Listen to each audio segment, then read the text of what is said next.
Following the retirement of Anis Dayal Singh, a 1993 batch IPS officer from the Uttar Pradesh cadre, on December 31, 2024, Vitul Kumar has been appointed as the officiating Director General of the Central Reserve Police Force. During his career with CRPF, Vitul Kumar achieved significant promotions. In 2009, he was appointed as Deputy Inspector General.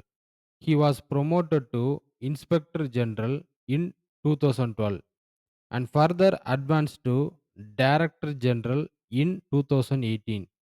In September 2024, he was elevated to the position of Special Director General of the CRPF. As officiating DG, Vitul Kumar will lead the CRPF in critical operations to achieve the government's goal of eliminating left wing extremism by 2026 in Chhattisgarh.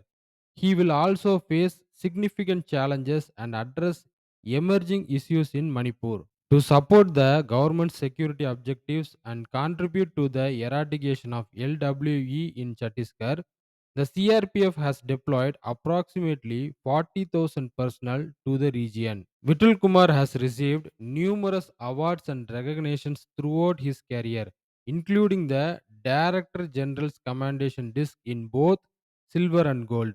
He was awarded the Police Medal in 2009 and the President's Police Medal in 2021. Thanks for watching.